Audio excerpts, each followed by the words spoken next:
Rekan-rekan semua, selamat berjumpa lagi dengan saya, Anggono Raras. Pada pertemuan sesi 2, Marketing Strategik, mengambil tema cara membuat marketing strategi. Pada pertemuan sesi 1, telah disampaikan tentang konsep marketing strategi. Pada pertemuan sesi 2 ini akan didiskusikan bagaimana cara membuat marketing strategi. Marketing strategi sangat penting bagi perusahaan dalam rangka mengkoordinir bisnis yang dikerjakan agar mencapai sasaran yang sudah ditetapkan dalam target yang ingin dicapai perusahaan. Selamat belajar. Menetapkan sasaran pemasaran. Sebelum Anda menentukan tujuan pemasaran, Anda harus memiliki pemahaman yang jelas tentang visi dan tujuan perusahaan Anda secara keseluruhan. Hal ini memungkinkan Anda untuk bekerja mundur, menetapkan tujuan pemasaran yang melayani tujuan bisnis. Misalnya, jika tujuan bisnis adalah meningkatkan pendapatan sebesar 30%, pertimbangkan sasaran pemasaran seputar peningkatan jumlah prospek yang memenuhi syarat atau rasio konversi uji coba yang harus dibayar sehingga Anda dapat mencapainya. Menetapkan sasaran pemasaran. Menetapkan tujuan yang terukur dan terikat waktu membantu Anda menunjukkan bagaimana pemasaran akan memberikan terhadap tujuan perusahaan. Ini juga membantu tim merencanakan kampanye dan kegiatan promosi yang memberikan arahan strategis di seluruh perusahaan. Saya akan coba memberikan 3 buah contoh tentang tujuan dan ukuran. Jadi apabila tujuannya adalah mencapai penjualan yang meningkat, maka ukurannya adalah umpamanya 500 unit per bulan, di mana sebelumnya kurang daripada 500 unit per bulan. Jadi ada tujuan yang ingin dicapai, kemudian ada ukurannya. Di sini diberikan contoh, tujuannya adalah tercapainya satu penjualan. Ukurannya 500 unit per bulan. Kemudian contoh yang kedua, tujuannya adalah meningkatkan rasio konversi, di mana ukurannya adalah di sini naik 5%. Kemudian selanjutnya contoh yang ketiga adalah tujuannya meningkatkan kehadiran di media sosial, sementara ukurannya adalah adanya 800.000 follower akhir tahun. Jadi ada satu target bahwa pada akhir tahun itu diharapkan ada lebih dari 800.000 follower pada akhir tahun. Jadi di sini tujuan itu harus bisa diukur ya, harus bisa diukur. Jadi ada satu kuantitasnya ya, ada suatu kuantitasnya. Mengidentifikasi target pasar. Target pasar adalah sekelompok pelanggan yang paling mungkin untuk membeli produk atau jasa yang Anda tawarkan dengan manfaat yang tertentu bagi mereka.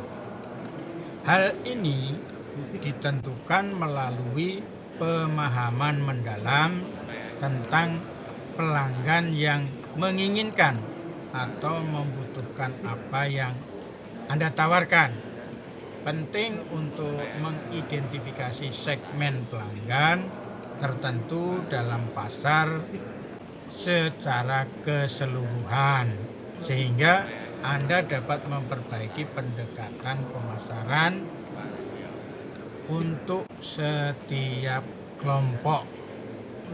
Jadi rekan-rekan semua, manfaat identifikasi pasar untuk menyertakan informasi yang terkait, yaitu adanya karakteristik geografis, kemudian demografis, dan perilaku.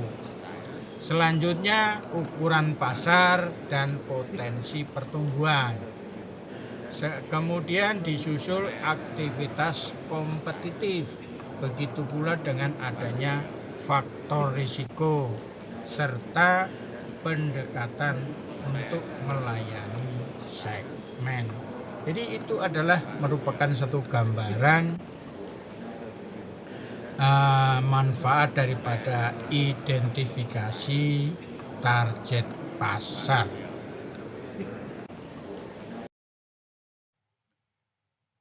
Menentukan inisiatif pemasaran. Rekan-rekan semua, inisiatif adalah upaya tingkat tinggi yang akan Anda terapkan untuk mencapai tujuan pemasaran. Mereka harus diatur dengan cara yang mencerminkan struktur tim pemasaran Anda. Misalnya, mereka dapat diatur berdasarkan fungsi seperti pemasaran produk, konten, dan digital, atau berdasarkan segmen pasar, yaitu seperti konsumen, usaha kecil atau usaha menengah, dan perusahaan. Anda mungkin memiliki banyak pilihan untuk inisiatif berdasarkan peluang pasar dan pelanggan yang dapat menggerakkan bisnis Anda ke depan. Pertimbangkan masing-masing berdasarkan nilai bisnis potensial dan upaya yang diperlukan untuk mencapainya. Baik, rekan-rekan semua, saya akan memberikan contoh inisiatif pemasaran, yaitu memimpin peluncuran aplikasi seluler. Ya, jadi Anda bisa memimpin peluncuran aplikasi yang dibuat atau yang baru saja digunakan oleh perusahaan Anda, ya kan? Atau meluncurkan produk baru, ya kan? Produk baru. Baik berupa jasa maupun berupa barang.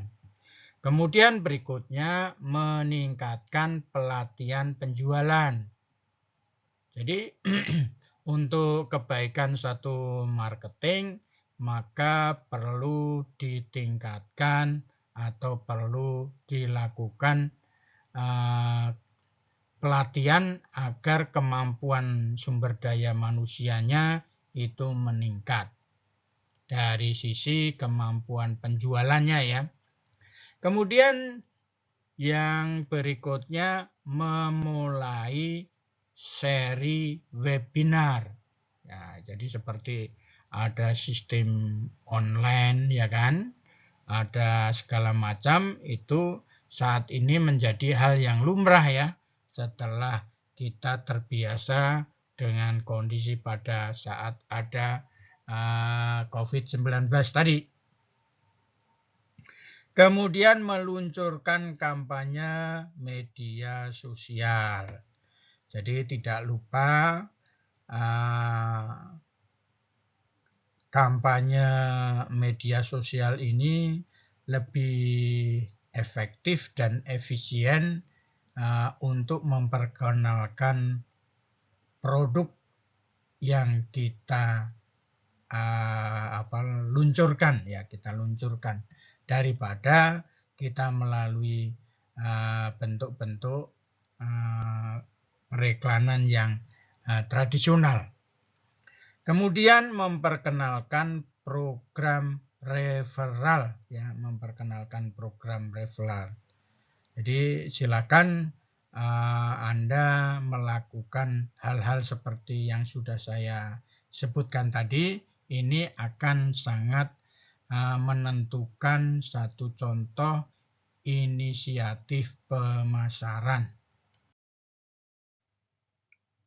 Melakukan analisis pasar, evaluasi daya tarik saat ini dan masa depan dari target pasar Anda. Hal ini penting untuk membangun bisnis berkelanjutan yang menghubungkan kebutuhan pasar secara keseluruhan dengan apa yang benar-benar penting bagi pelanggan Anda. Analisis Anda harus mempertimbangkan berbagai faktor kuantitatif dan kualitatif yang menjawab pertanyaan-pertanyaan seperti berikut. Berapa ukuran pasar saat ini? Jadi kalau pimpinan perusahaan bertanya kepada manajer pemasaran, kita juga harus bisa menjawab, ya. Berapa ukuran pasar saat ini? Karena CEO perlu mengetahui jaringan produk yang dikuasai oleh perusahaan. Jadi berapa ukuran pasar saat ini? Jadi ukuran pasarnya itu bisa tingkat regional, global, dan sebagainya, ya, yang lokal segala macam itu. Jadi berapa ukuran pasar bisa juga menjadi lebih detail lagi, ya, detail lagi. Kalau ukuran pasar di dalam negeri, umpamanya kita menguasai 90% umpamanya di dalam negeri. Kemudian kalau di Asia Tenggara kita bisa berani sampai 40%, ya, 40% begitu. Jadi berapa ukuran pasar saat ini yang dikuasai oleh perusahaan? Nah, kita harus bisa menjawab pertanyaan itu. Kemudian apa proyeksi pertumbuhan untuk masa depan? Jadi kita juga harus bisa menjawab proyeksi pertumbuhan masa depan, apakah positif atau negatif. Kita bisa mencapai kalau positif itu sampai berapa persen kita akan meningkat, gitu. Jadi kalau kita proyeksi pertumbuhan untuk masa depan itu negatif, ya sebaiknya tidak bisa dikerjakan, ya, produk tersebut. Tetapi kalau trennya meningkat bagus, positif, ya bisa dilanjutkan.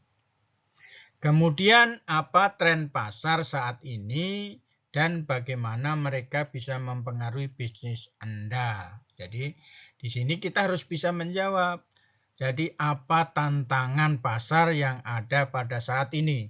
Jadi saat ini orang sangat antusias dengan adanya digital, ya, digital marketing. Jadi semuanya kegiatan diarahkan secara online. Jadi apakah untuk bisnis online tadi masih bisa dipertahankan sampai saat ini, dan bagaimana bisnis online tadi berpengaruh kepada perusahaan Anda, ya. Kemudian bisa juga harus menjawab bagaimana produk atau layanan Anda memenuhi kebutuhan pasar. Jadi dengan adanya kita melakukan satu riset, identifikasi pelanggan, maka kita akan bisa menjawab produk atau layanan perusahaan di dalam memenuhi kebutuhan pasar. Jadi apabila kita tidak melakukan riset, kita bisa memanfaatkan riset dari pihak ketiga. Umpamanya kita juga bisa melihat dari Google Trend, ya. Google Trend saat ini untuk produk yang kita jual atau kita ini sedang naik atau sedang turun. Kalau kita memperoleh trennya itu, Google Trendnya itu meningkat, ya sebaiknya kita teruskan, ya. Tapi tentunya itu juga harus melihat waktu, ya, melihat waktu.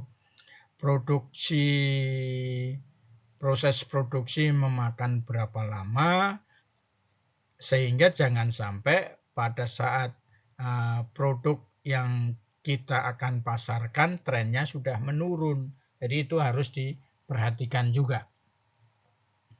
Kemudian kita juga harus bisa menjawab faktor eksternal apa yang mempengaruhi kebutuhan akan produk dan jasa Anda, ya.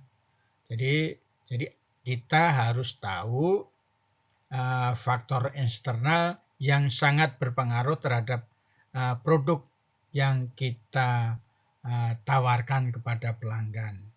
Jangan sampai kita udah janji, kita sudah melakukan promosi, ternyata ada supplier yang tidak sanggup untuk mengadakan material yang kita butuhkan. Nah, ini perlu menjadi satu pemikiran. Artinya kalau kita sudah melakukan promosi, semua material mentah yang ada untuk membangun satu produk itu sudah siap, ya, sudah siap. Sehingga tidak akan menimbulkan risiko yang tidak kita inginkan. Selanjutnya kita juga harus bisa menjawab apa tantangan yang mungkin menghalangi Anda. Jadi pada saat kita melakukan satu analisis pasar, itu juga harus mengetahui tantangan yang mungkin akan timbul, ya, akan timbul. Sehingga kita bisa melakukan satu langkah untuk menghindari tantangan tersebut, ya, tantangan tersebut. Apakah melalui suatu peredaman tantangan kita hadapi atau kita hindari, ya. Kemudian selanjutnya pertanyaan tentang alternatif apa yang tersedia untuk calon pelanggan Anda. Jadi di sini kita juga sudah harus mempersiapkan satu produk pengganti bagi pelanggan yang tidak kebagian produk tersebut, ya. Produk tersebut. Kemudian siapa pesaing utama? Nah, kita harus tahu siapa pesaing utama daripada produk kita, ya. Kemudian apa kekuatan dan kelemahan mereka? Kita harus juga bisa mengetahui dan menjawab apa kekuatan dan kelemahan mereka. Jadi dengan kita mengetahui apa kekuatan dan kelemahan mereka, maka kita akan bisa melakukan satu manuver untuk mengalahkan atau kita mengelabui kompetitor kita. Selanjutnya, apa kekuatan dan kelemahan Anda? Nah, ini pertanyaan yang sangat baik, dan kita sendiri harus maklum ya, kita harus mengetahui kekuatan dan kelemahan kita. Jadi kita itu spesialis di bidang produk apa, tapi kita juga harus tahu kelemahan yang ada pada perusahaan kita gitu, sehingga kita tidak perlu masuk ke pasar yang kita lemah. Selanjutnya kita harus bisa menjawab tentang nilai unik apa yang diberikan produk atau jasa Anda. Jadi kita harus mempunyai satu nilai unik yang produk atau jasa yang kita punyai itu harus kita mengerti ya. Umpamanya kita menghasilkan satu produk kendaraan bermotor. Maka kita mempunyai nilai uniknya yang bagi pelanggan, bagi kita itu menjadi satu kekuatan, contohnya irit.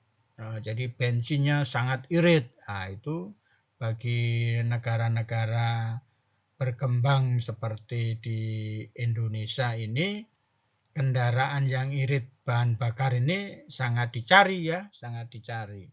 Gitu. Oke.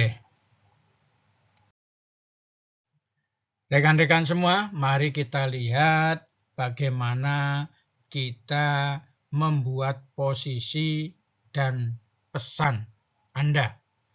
Di dalam satu perusahaan, kita menggunakan strategi positioning ya, strategi positioning untuk menentukan apa yang akan dikomunikasikan di pasar.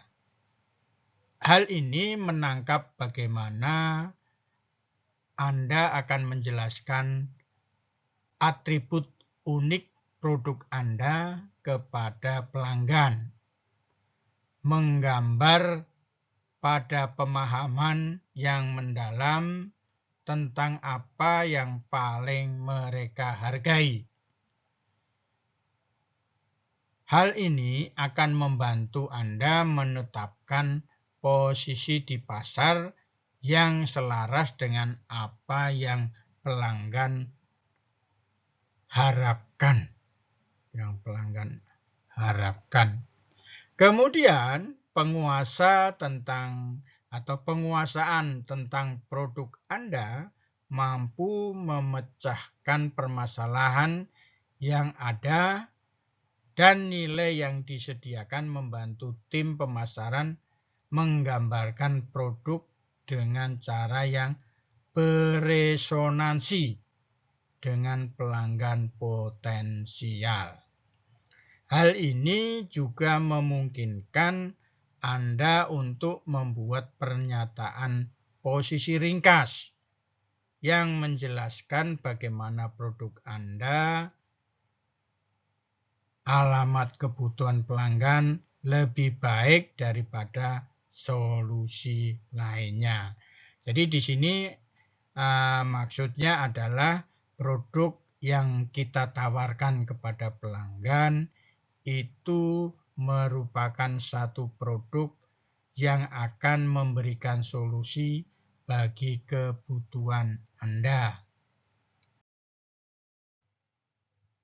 Rekan-rekan semua, berikut ini adalah elemen kunci yang sangat penting dalam positioning perusahaan ya, positioning perusahaan.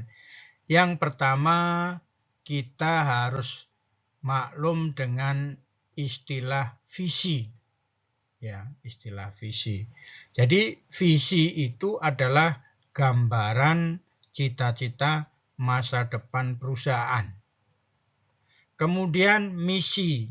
Nah, misi itu adalah langkah untuk memenuhi visi, ya, visi.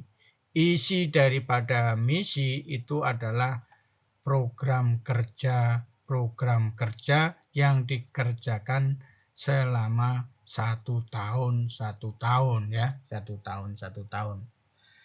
Kemudian berikutnya adalah kategori pasar. Jadi kategori pasar yang kita masuki itu apa? Contohnya industri manufaktur, industri komputer, industri pertanian. Nah, itu jadi ada kategori pasarnya, ya. Kemudian ada tagline, ya, ada tagline. Tagline di sini nanti akan saya jelaskan, ya. Kemudian ada tantangan pelanggan. Kemudian perusahaan dan diferensiasi daripada produknya itu apa. Dan yang terakhir adalah atribut inti yang ingin Anda tonjolkan.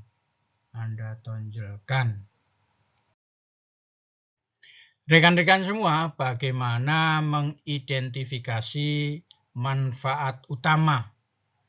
Berikut adalah contoh cara menyusun pernyataan posisi Anda.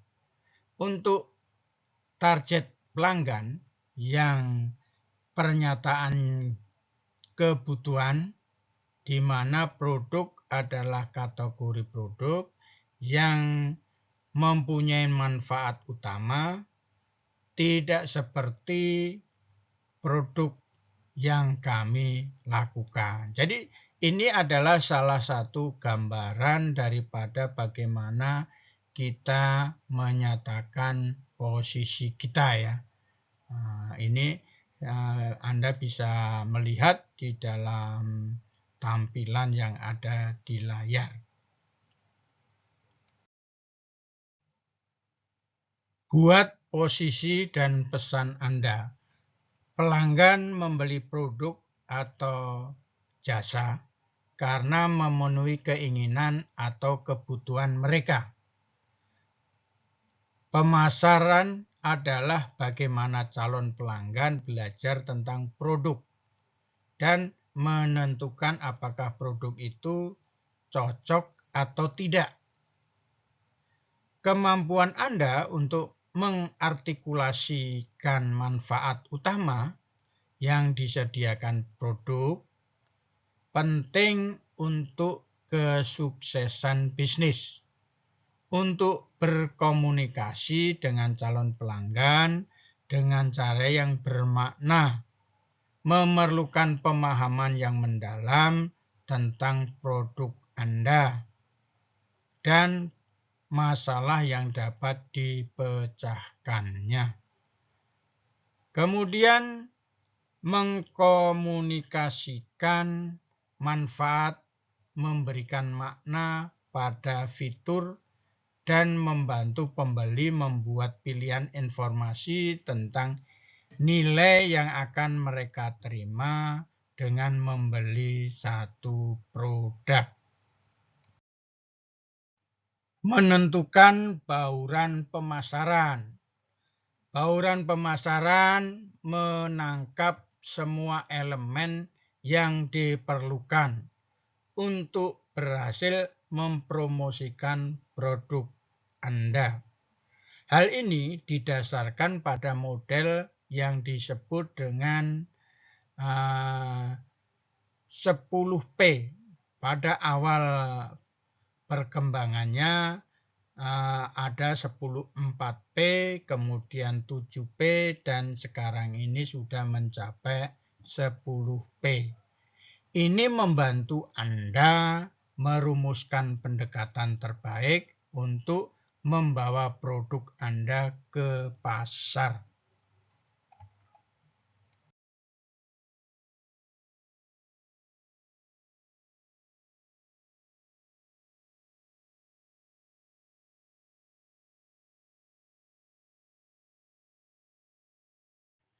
Rekan-rekan semua, bagaimana mengidentifikasi manfaat utama?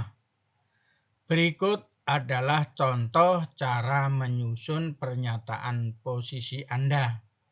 Untuk target pelanggan yang pernyataan kebutuhan di mana produk adalah kategori produk yang mempunyai manfaat utama, tidak seperti produk yang kami lakukan. Jadi ini adalah salah satu gambaran daripada bagaimana kita menyatakan posisi kita ya. Ini Anda bisa melihat di dalam tampilan yang ada di layar.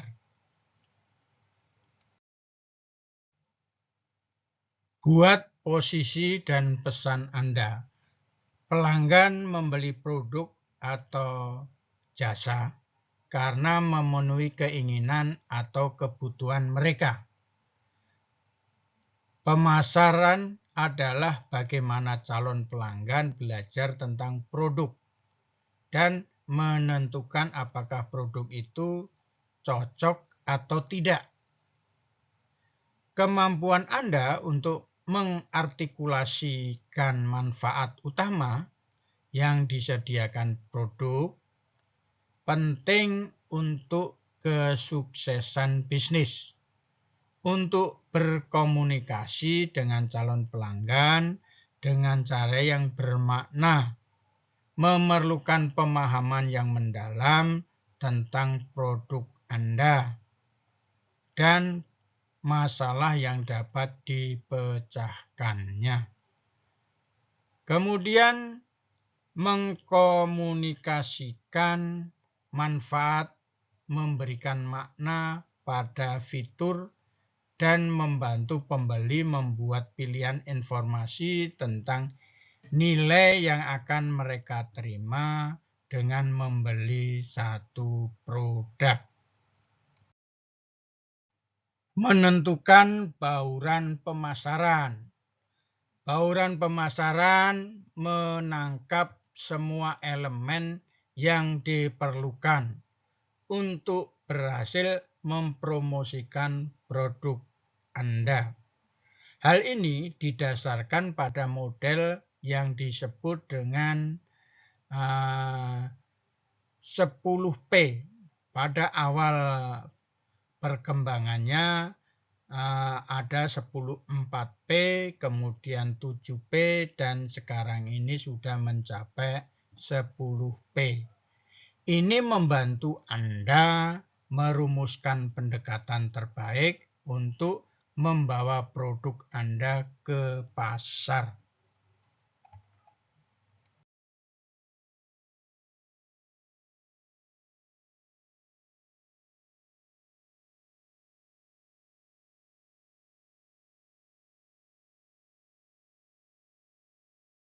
Saya akan menjelaskan yang dimaksud dengan elemen 10P ya.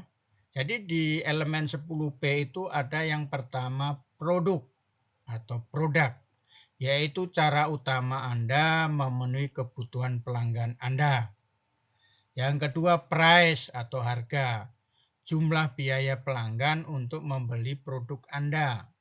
Kemudian yang ketiga people atau orang, individu yang membantu mengirimkan produk Anda.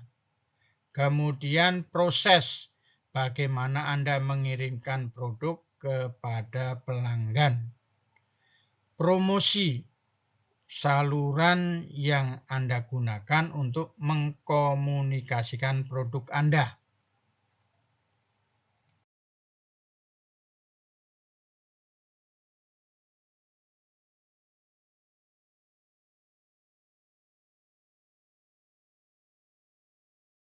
Selanjutnya yang keenam, program. Merupakan aktivitas spesifik yang Anda gunakan untuk mempromosikan produk Anda. Yang ketujuh, place atau tempat, yaitu metode distribusi untuk produk Anda. Jadi di sini yang place ini adalah metodenya ya, metode apa yang digunakan. Jadi kalau kalian membeli secara online, itu ada pilihan pengiriman barang ya, menggunakan PTA, PTB, PTC, nah, tinggal Anda ada harganya, tinggal dipilih. Jadi metode daripada distribusi yang disiapkan ya. Yang kedelapan ada namanya physical environment atau physical evidence atau namanya lingkungan fisik.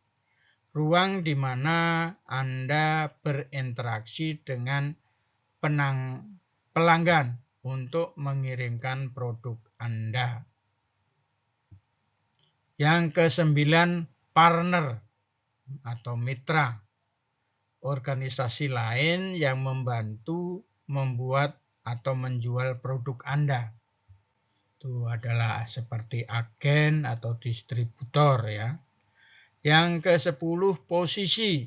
Bagaimana Anda menggambarkan atribut kunci produk Anda, yaitu dari sisi positioning ya, positioning.